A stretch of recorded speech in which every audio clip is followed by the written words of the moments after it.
La parole est à Monsieur Bastien Lachaud.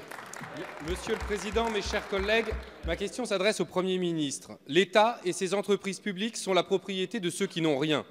Les privatiser, c'est organiser une spoliation de masse.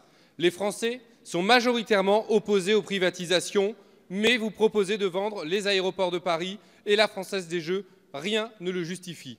Sûrement pas la bonne gestion des deniers publics. Au contraire, privatiser, c'est appauvrir et démanteler l'État. Elles ne sont pas un poids financier, elles rapportent de l'argent. 4 milliards d'euros pour la Française des Jeux, 130 millions d'euros pour les aéroports de Paris. Et les aéroports sont une frontière de notre pays que vous voulez confier au pouvoir de l'argent. Comment croire que la sécurité ne sera pas supplantée par l'obsession de la rentabilité? Leur privatisation gaverait des actionnaires qui exploiteraient des biens entièrement financés par l'État, donc par nous tous. Les usagers payent généralement la cupidité des actionnaires par les hausses de prix et la dégradation de la qualité. Faut-il rappeler le fiasco de la vente des autoroutes? 20% d'augmentation des péages en moyenne. Et à quoi sert cet argent? À investir? À améliorer la qualité du service? La sécurité routière? Non.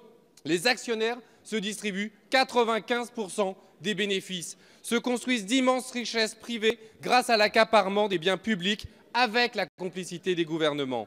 Suite à la vente de l'aéroport de Toulouse, conduite par Emmanuel Macron, alors ministre, le nouvel actionnaire a pillé la trésorerie par un dividende exceptionnel.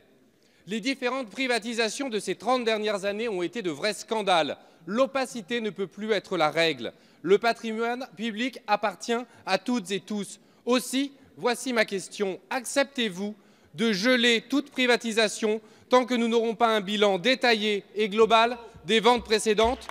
Quel doit être le périmètre de l'État? Voulez-vous un État stratège, puissant, garant de l'intérêt général et capable d'affronter les multiples défis de notre époque, ou un État rabougri, fantoche, soumis aux intérêts privés?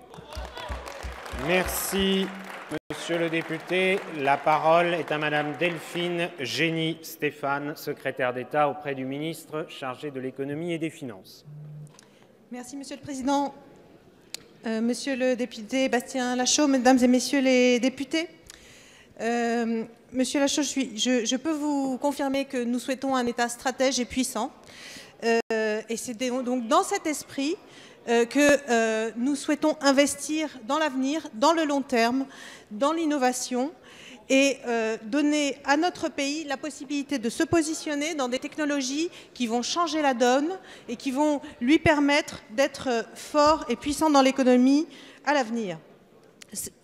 Par ailleurs, le gouvernement souhaite faire évoluer son portefeuille de participation afin d'arrêter d'immobiliser de l'argent des Français au capital d'entreprises où le secteur privé est en mesure d'apporter des financements et donc se concentrer sur les entreprises et les secteurs où l'intervention de l'État au capital des entreprises est la plus justifiée. Les secteurs, par exemple, des grands services publics nationaux que représentent la SNCF ou la Poste, par exemple, ou le secteur des entreprises stratégiques dans le domaine de la défense ou du nucléaire.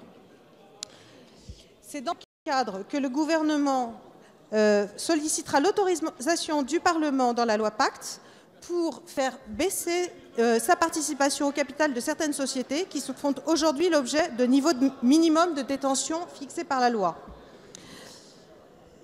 Le gouvernement proposera au Parlement toutes les dispositions nécessaires pour garantir une régulation adaptée à certains secteurs qui le nécessiteraient, tout en préservant les enjeux de sécurité et en s'assurant du maintien de la qualité de service au bénéfice des Français.